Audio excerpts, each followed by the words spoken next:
Sometimes you hear people say that, well, after Fukushima, it's all over. Americans don't support nuclear power. I believe this is absolutely wrong.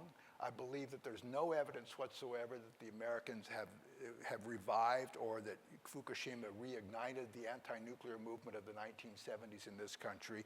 And I would argue that while it's always complicated in siting and operating a nuclear power plant, and the people in industry know this painfully well, it nonetheless is not a hurdle that cannot be gotten over in this country. There is not a national movement to prevent us to use what we have and to extend that. Obviously, making sure that safety is the highest priority in industry and in regulations and in policy. Let me quickly assert two other things. One is virtually every major study of climate and what we need to do about it, including the National Academy of Sciences, America's Climate Choices, a 5-volume read. You'll want to take it home and do it overnight. All of these studies come to the conclusion that we're going to need over decades a portfolio of policies, and we're going to need a wide portfolio of low carbon fuels if we're going to hopefully have a major impact on this. All of them also conclude nuclear is one of those fuels that's got to be a part of this. There are individuals, of course, that would like to think we can do it all with efficiency and renewables, but I don't see the evidence that that adds up or that we have any strong consensus among any large group of scholars or others that believe that's the case. Finally, let me throw out one challenge that I think is clear, everybody understands it, over the next 5, maybe 10 years for nuclear power in this country, and it's a challenge for us on climate.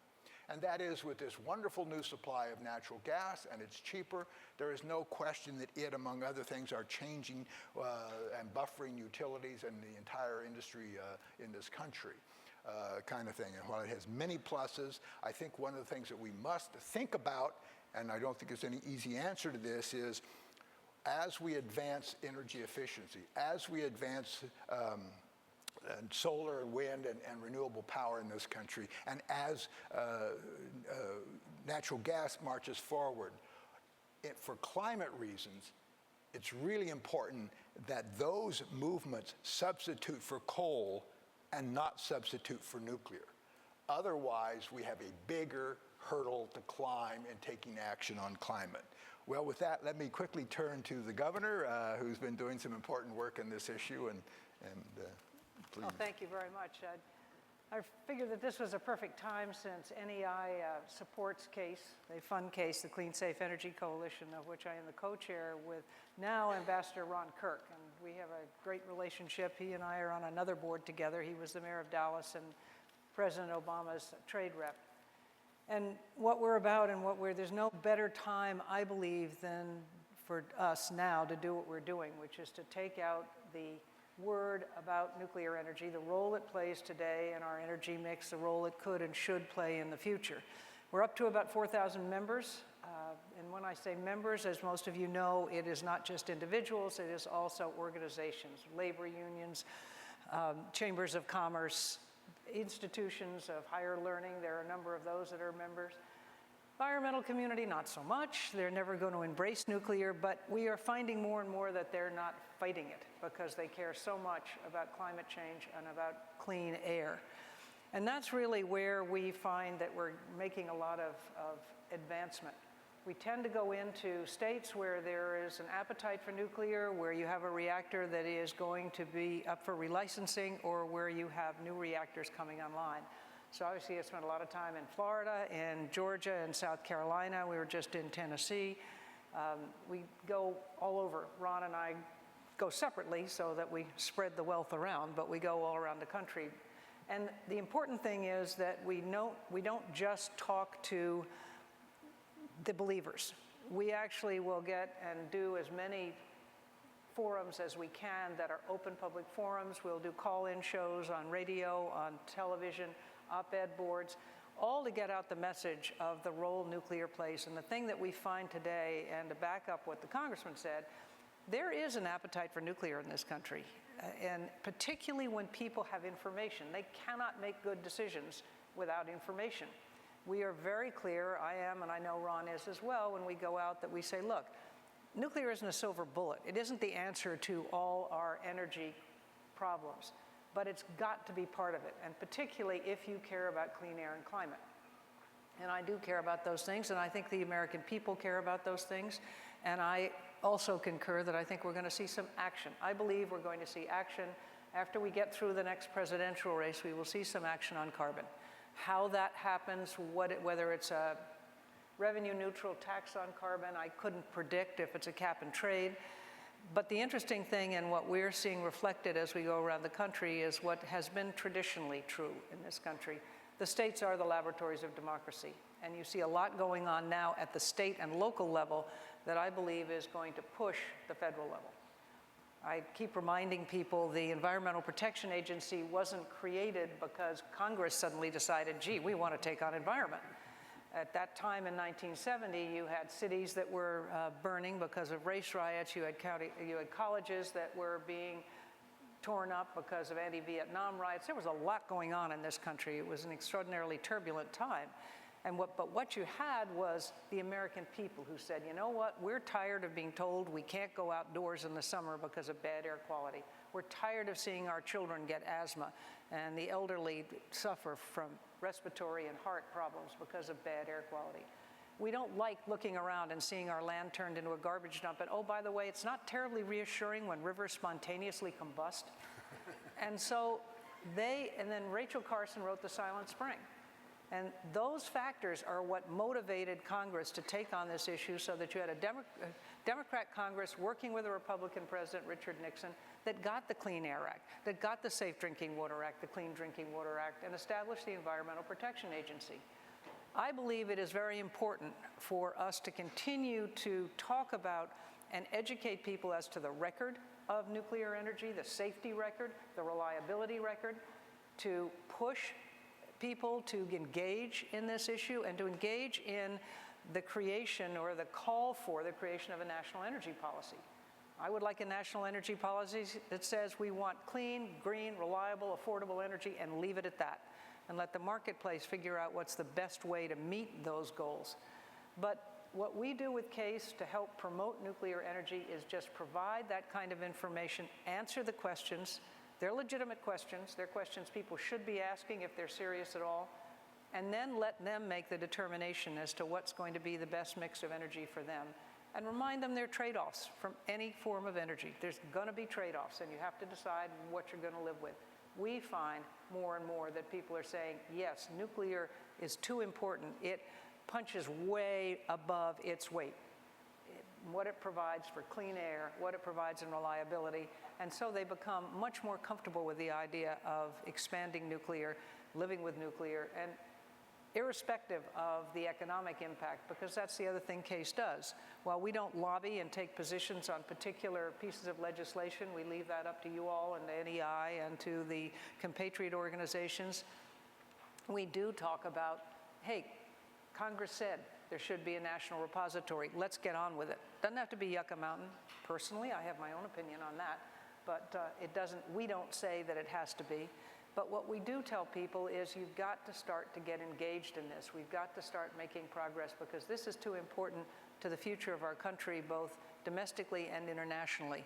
And we need to be engaged. We can get into that conversation a little bit later and talk about some of why it's important to get the 123 passed, those kinds of things for our ability to play in the international stage. But I just want to say to you all, and those of you who are involved in CASE and those who are not, that we are out there, we are working hard, and it is, I believe, making a difference. But we want to get over 4,000, we want to get to 5,000 members, because there's strength in numbers.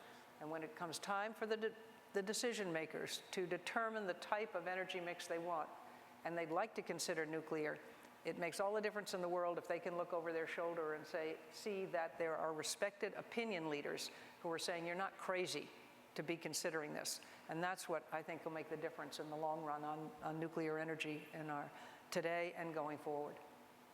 Thank you, Governor. Turn now to Dan Reicher. Thank you, Phil. Thank you, Governor. Thank you, Armond. Thank you, NEI, and good morning. The name of this panel is Clearing the Air, the Path Forward for Climate. And creating a smart path for climate policy is more than anything else. a smart path for zero carbon energy, nuclear included. That smart path involves three elements: technology, policy, and finance. In terms of technologies, we need to put the pedal to the metal on every zero carbon energy technology we have, and fast, if we're going to address the climate crisis in the time frames most scientists have set. In the case of electricity technologies, this means the full range of renewables, nuclear, and carbon capture and sequestration. It also means energy efficiency. None are perfect, but all are necessary if we're going to cut emissions in a meaningful way, demonstrate international leadership, and make some real money in the process. A few observations about these technologies, then I'll turn quickly to policy and finance. I'm a major advocate of renewables, and I've been involved in their development and deployment in the business world. And I'm confident they will supply an increasing and significant share of the world's power supply over the next few decades.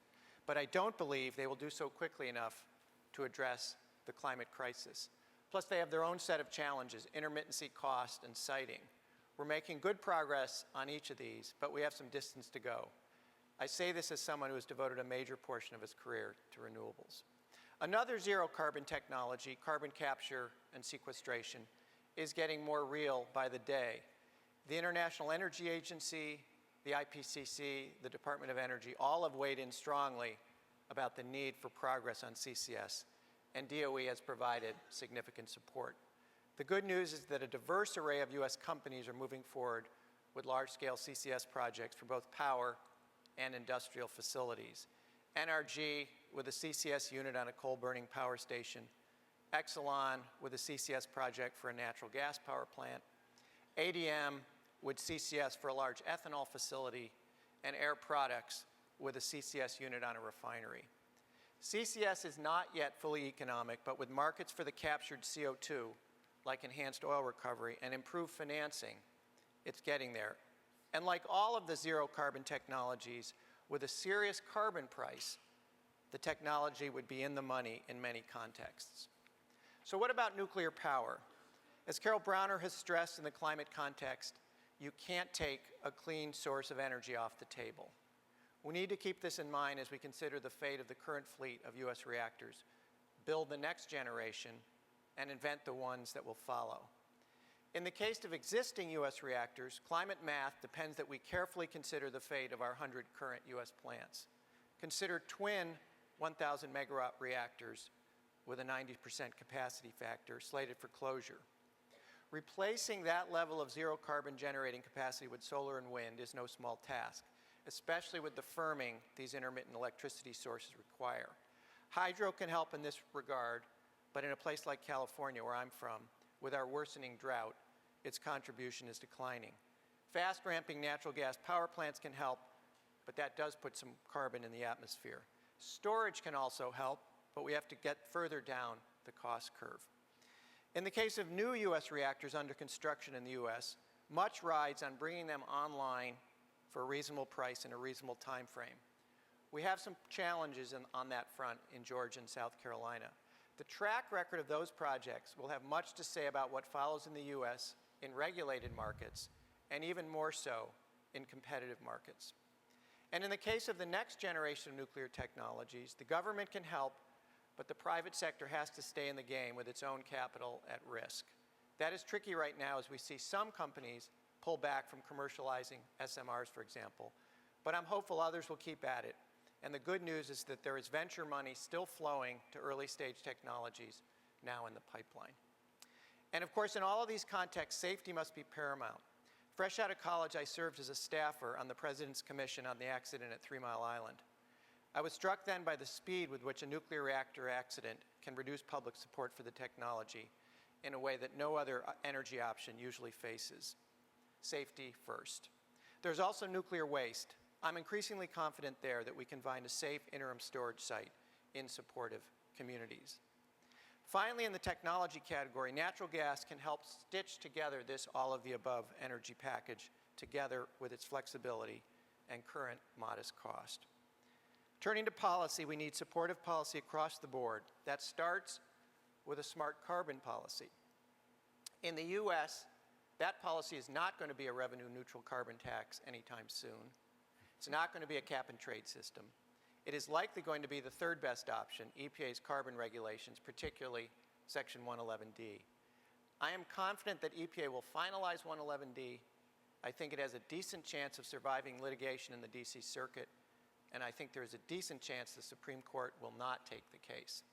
But, and this is important, the more logically and consistently EPA handles zero carbon energy sources under the rule, the better off the agency will be in the courts. The fundamental problem is that different carbon-free generation sources, solar and wind, hydro, CCS, and nuclear, are treated differently under the proposed rule. In the case of nuclear, only a tiny percentage of existing nuclear capacity is included in the key rate-setting formula that governs how much states have to cut their emissions. This means the proposed rule would provide little incentive for keeping current reactors online, and there are also issues with EPA's approach to new nuclear plants. Overall, EPA's approach to nuclear is different from its approach to solar and wind, which is different from its approach to hydro, which is different from its approach to CCS. As a result, we have zero carbon energy sources battling with each other for room under the proposed rule. Instead, all of them should be getting a lift under a more consistent approach. I'm hopeful the agency will address these issues in the final rule. Finally, in terms of finance, we need to ensure there is access to large amounts of low-cost, long-term capital to build out all zero-carbon technologies. Look behind many of the major success stories in deploying energy and environmental technology over the last several decades, and you'll find developers who had access to this low-cost, long-term financing, often courtesy of the US government. Thus, more than $500 billion worth of oil and gas pipelines have been financed using tax-advantaged master limited partnerships, or MLPs, first authorized by Congress in the early 80s. About $100 billion worth of power plant pollution control projects were developed using tax-exempt financing, again, as authorized by Congress. More recently, the IRS has okayed the financing of transmission lines using real estate investment trusts, or REITs, first authorized by Congress in 1960 and also tax-advantaged. Renewables have proceeded in a different direction by getting access to federal tax credits. Lately, these credits have proven to be an expensive and unreliable way to finance projects with the on-again, off-again nature of congressional authorization and the small number of investors who can actually monetize them. So recently, the renewables industry has pushed Congress and the administration to open up both MLPs and REITs, and is also getting creative with a relatively new financing vehicle called a YieldCo. The nuclear industry, which has made use of loan guarantees for recent projects, should take heed of these approaches as it considers new nuclear reactors, especially in states with competitive electricity markets where plants cannot be rate-based. Technology, policy, finance, we need to be working on all three if we're going to advance all the zero-carbon technologies, including nuclear, at a scale and a pace the climate challenge demands. We can do good, and we can do well in the process. Thanks. Thanks, Thank you, Dan. So, Turn now to Armond. great, thanks, Bill. So as the card-carrying green on the panel, and as someone who spent the first part of his career fighting the Seabrook nuclear power plant, as Ricky Ricardo said, I think I have some splaining to do here. I think the answer to Phil's question about the politics is the math. The math of climate is absolutely brutal, and I think this is what led folks like myself and other folks in the environmental movement increasingly to be having the conversation about nuclear's role in a climate solution.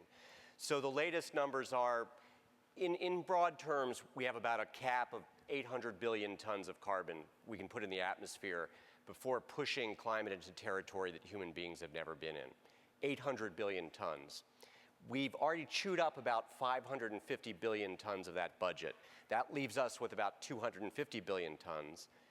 From the energy system, we're emitting about 10 billion a year, so you do the math.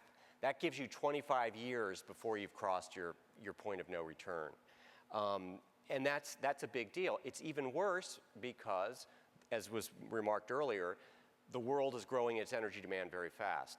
The sort of mainstream projections are that something like 2 to 3 times growth in the world electricity demand in places like India, Indonesia, we're probably looking at more like 5 or 10x from very low bases. So you've got to go to zero, basically, over 25 years while you're increasing demand by 2 to 3 times. That's a big circle to square. 25 years, what does that mean? Well, 25 years ago, the Berlin Wall fell. That's not that long ago. Interestingly, if you look at the pace of electricity system change, let's look at the US in the last 25 years. Basically, we're the same as we were 25 years ago. Coal is down by 10 points, gas is up by 10 points. Otherwise, it's basically the same proportion. So nothing much has changed, really. A little bit of renewables, providing the non-hydro renewables maybe 4 5% of electric demand. But otherwise, the picture is basically unchanged over 2 decades. So we need to move faster, and I would argue we need to move radically faster. And that's where you get back to the options question. I think, as Phil said, most of the major reports on this topic, from the IPCC to the UN on down, have said you'd be crazy not to have all your options on the table. They need to be affordable and scalable. I spent the first part of my career after losing the Seabrook fight pushing for energy efficiency. I think energy efficiency is good. But in a world where energy demand is expected to grow 2 to 3 times, you're not going to conserve your way out of this problem. In fact, we're only, now while efficiency is happening globally, we're only proceeding at about a quarter or half the level that we need even for some of the milder climate management scenarios. In fact, the last 10 years we've gone backwards. Energy efficiency globally has been decreasing energy input per unit of GDP, which is a fact that's little known. So let's do it, but let's not bet the farm on it. Renewables, as Dan said, have many challenges. We've just done a recent deep dive looking at the German experience and projecting out Germany's trajectory. We don't see how you build a system that's 80%, let alone 100%, wind and solar, without a parallel system of fossil dispatchable energy. If you go that far, and I'm not saying I think renewables have a huge contribution, but the extreme scenarios really get you back to having to supply the 24/7 power through some other means. And interestingly, we concluded that even with lossless, perfect storage, you still can't do it without a whole bevy of backup generation. And that just has to do with the fact that you can't overproduce enough to fill all those valleys, even if you can store every single kilowatt hour. So renewables, great, along with efficiency, but it's not going to do the whole thing. Carbon capture, we do a lot of work on. It's making a lot of progress, but that's going to be a decade and a half for infrastructure to come on board. So that brings you back to your other low carbon source, which is nuclear, which surely has its own problems and challenges. But one thing we've seen from nuclear is that under the right condition, it can decarbonize power grids very rapidly because it comes in big chunks. France decarbonized its power grid in less than 2 decades, or at least decarbonized it by 75%, which is roughly the number we're looking for globally. So that's the argument for the options. Let me just conclude by saying, while nuclear can be a very large share of global demand and low carbon supply, we're not going to do it, I don't believe, on the current generation of technology. It's not that I believe that it's unsafe. It's not even that I believe it's too expensive. While we are experiencing in Georgia, units that are sort of in the $6,000 to $7,000 per kilowatt range, South Korea is delivering to the United Arab Emirates a Gen 3 reactor at a contract price of $3,000. China's reportedly building the AP1000s for somewhere in the $2,500 range. Bringing down costs would help. My concern is these things just take too bloody long to build. Even the AP1000 is in China, which has a hugely good track record of building things quickly. These are still 4 or 5 years to get on stream. So as fast as we're moving, we need to move faster, and that brings you to another generation of reactors. We can talk about in the Q&A maybe, Phil. Our view is that there is very promising technology on the sidelines. There are things that we have to do in the United States to make that a reality. The NRC has to expand its capabilities. We're working with NEI on that to receive and approve advanced reactors. We're going to need U.S. pilot test facilities. A really key point is what's going to work in the developing world, which is where the demand is. So with that, I'll end. Well, thank you very much. Let me turn to the current set of decisions that are on the table right now, the Clean Power Plan. In 2007, the Supreme Court in Massachusetts versus EPA said that it has the authority under the Act, if it meets all the conditions that are required, to regulate greenhouse gas emissions. And in 2009, the U.S. Congress, the House of Representatives, actually passed this massive cap and trade legislation, and in the process, a lot of people forget, it actually preempted, or rather suspended, the authority of EPA to regulate wherever the act was going to apply, the new act was going to apply. But obviously Congress, in making its choices, took off the table the cap and trade, and as was already expressed here, most people thought the tax option was off the table at that time. I kind of dispute the idea. I'm more with the Governor Whitman that that's going to come back, but we can talk about that. But the point being here is we are now operating under the Clean Air Act and making major decisions which have this, and Dan, you addressed this to some degree. First, let me let your colleagues, if they have something to add or subtract from their view of the Clean Power Plan, and then come back to you maybe if you can elaborate a little bit more on if you can articulate any options that people might want to press with EPA on this plan. Excuse me. Well, they're going to finalize the plan. I mean, right. I absolutely believe that, and EPA has gotten so much input and comments on the importance and the problems that may exist within the proposed rule relative particularly to the green power and to nuclear. The 6%, the no credit for early action, and that's always been a challenge for the agency. Anytime you try to give credit for early action, you get in trouble with the environmental community in particular because they say, hey, these guys already were going to do this. Why do you give them any credit for it? But it discourages any kind of new undertaking. It discourages actually breaking through to that next level of technology because of the investment required. If you're not going to get credit, if you get out ahead of the rest of the crowd, it's just going to cost you more money and put you at a competitive disadvantage. So EPA has heard that loud and clear. How far they go in the changes, I can't tell you, but I do believe they will. You'll see some changes to the regulation. The problem is, and while the regulation may, in the short term, be the only way that we address the issue of carbon, it'll be litigated. And it's in the courts, and these things can take decades to settle in the courts. In the meantime, you don't have the certainty that you need in order to make the long-term investments, particularly if you are a publicly traded company that has a fiduciary responsibility to your shareholders. And it's pretty tough to tell them, guess what, I'm not going to put any more money into fracking or into natural gas extraction, even though that price is really low and that would be great. I'm going to take a whole chunk of money and put it in the long term, which will be the best bet over 30 years because it'll last much longer at the stable prices. But it's hard to say I'm going to do that and you're not going to see a return when I could make the other investment. So it's going to be very important that the rule sends the right message as far as nuclear is concerned and the importance of nuclear as a critical part of our effort to bring down our carbon emissions. You will see changes. How far it's going to go, I don't know.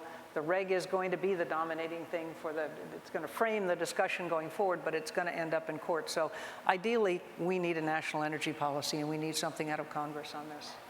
By the way, just a reminder, as I think everybody knows in the introduction, the governor was head of the EPA at one time and certainly has a deep appreciation for the pain and the opportunities that are involved there. One thing I would just add is, going back to the Armond's, on the numbers on climate, is that while this does represent a significant cut in U.S. emissions, the truth is that nobody thinks this is adequate to the long term, so some additional policy is going to have to proceed, or we're going to have a really ugly constant ratcheting down through this very complicated regulatory process. So I think many of us think that at some point we have to get beyond that. But right now we're working on this rule. So let me turn to Armond if you have a comment. Phil, my organization is on record as taking the position that Dan articulated, which is if we're going to go, we've put on the table a mass-based approach, which is an alternative. But if you're going to go this kind of crediting green energy thing, that route, then it needs to be equivalent across the board. That said, I also want to agree with Governor Whitman. We have a way in Washington and elsewhere of getting involved in the issue du jour. And I would just submit that, that the Clean Power Plan as a way of thinking about energy policy this is fighting on the 45-yard lines. We need to much, we really, this is a long pass game here, as was said. So again, I think I would be much more interested in having a conversation about how do we push all green energy faster down the cost curve. And on nuclear, I think the future is in the advanced reactors. I think the U.S. can do some things. We can clearly clear the way for licensing or have capability to license the advanced reactors. We can provide a place for developers to plug and play. There's a huge amount of innovation going on in this space, but folks the folks we talk to don't see a path forward at the NRC, for example. They don't see a place to test the facilities. So with all respect, I mean, we're playing the clean power, that thread will play out, but I think we have to get our heads around what is necessary to drive to zero over 30 years and not get too distracted with the issue that's right in front of us. Dan, were you going to say something more about the Clean Power Plan? I picked my word decent prospects on purpose.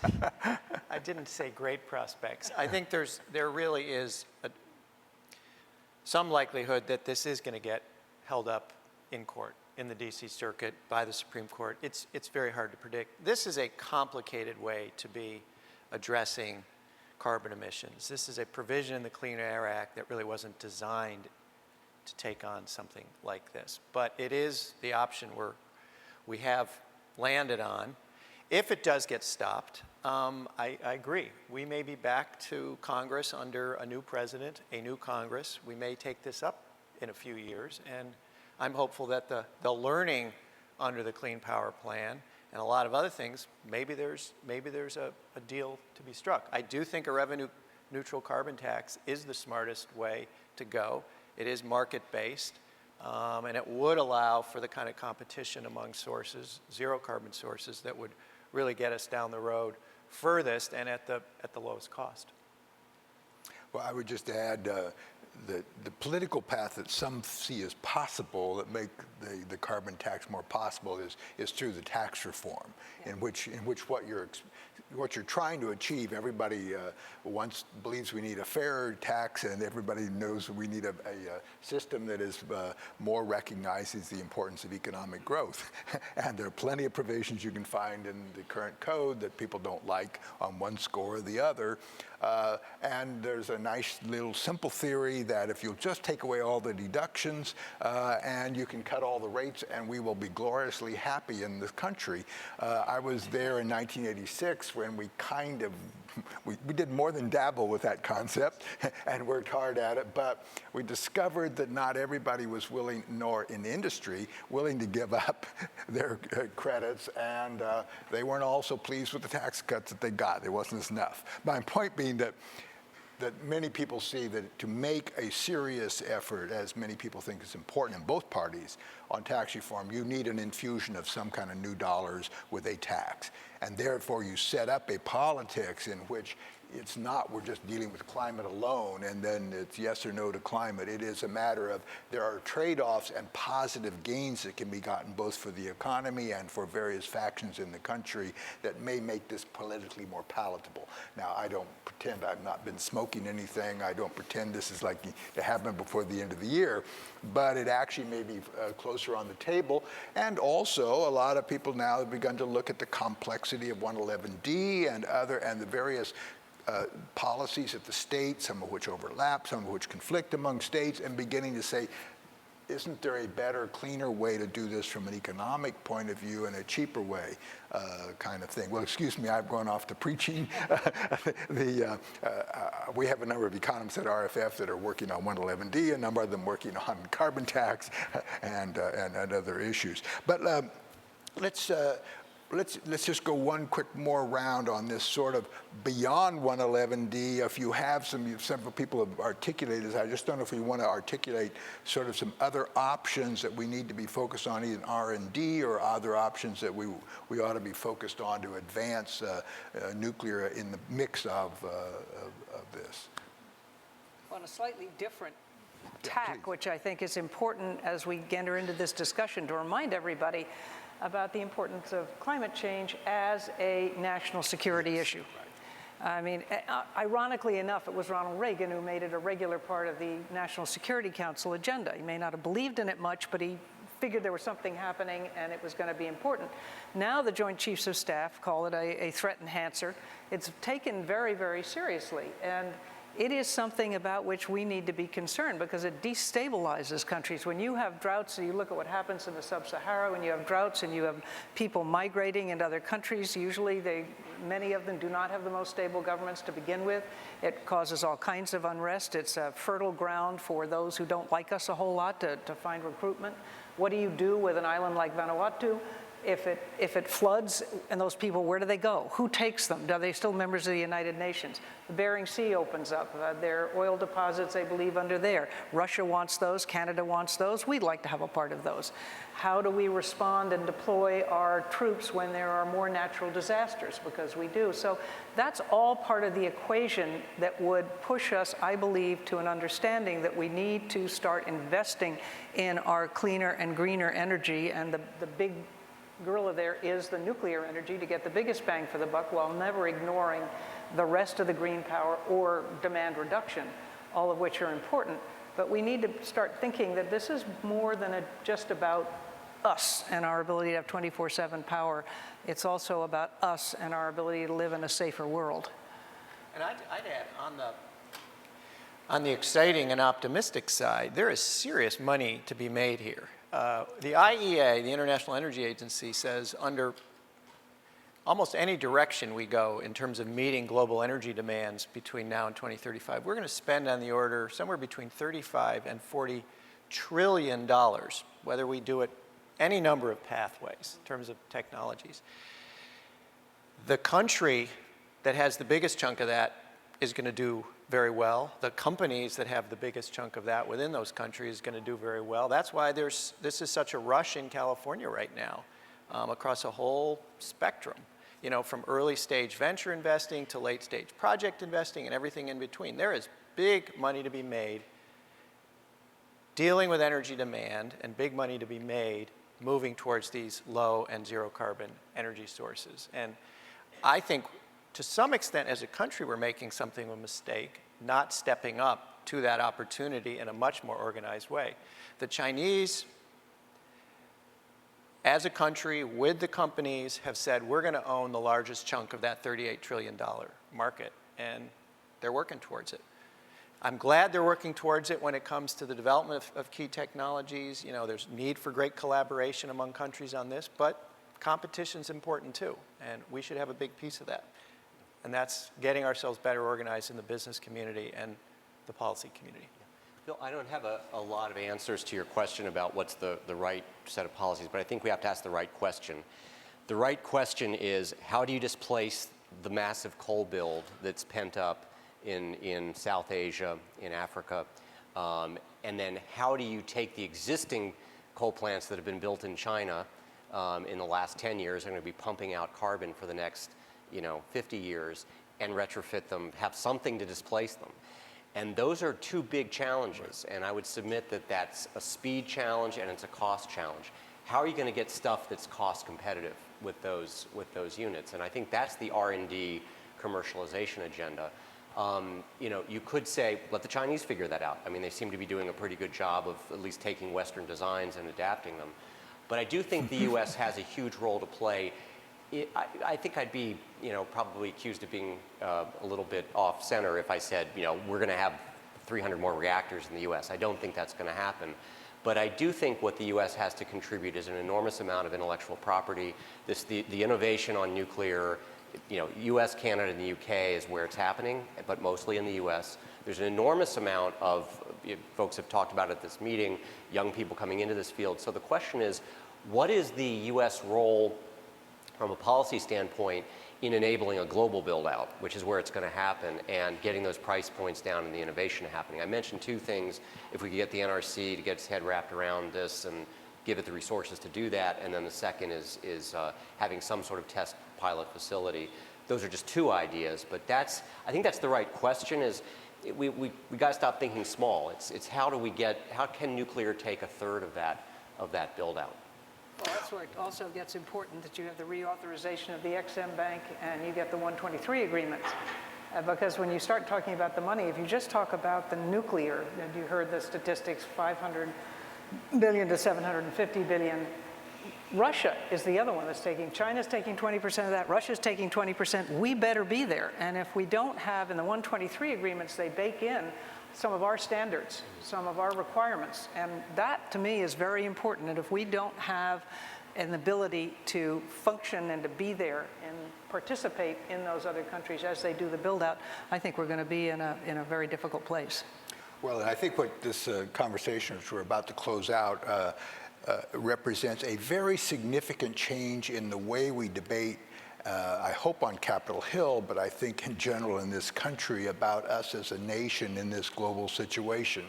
One is we know this issue of climate change is not about us alone, and everybody, and to a great extent, some factions in America, as in other countries, have used the excuse, well, we can't do it because they're not doing it, and look at China or whatnot. That excuse is beginning to fade as other countries are beginning to do things, and that was the utility of the president's agreement with China, not because it was so significant in terms of the actions that were taken, but the fact that they were both fighting factions internally that we're blaming the other country. And I think we're beginning to turn a page in which we recognize, obviously, globally there has to be action. But the other half of this is the more both challenging and positive one is we now are so much engaged in the solar developments in China or here, so much engaged in nuclear technology here or there, so much engaged in the economics, which does have a huge positive possibility, and it's not all just in the negative new cost and the end of economic growth. I think we're getting out of that argument, but it's gotten more complicated, both in financing, as Dan was bringing out, and other things. And I think this issue will be with us, and we will, beyond this conference, as you might expect, and we certainly appreciate your listening to us discuss it. Thank you very much.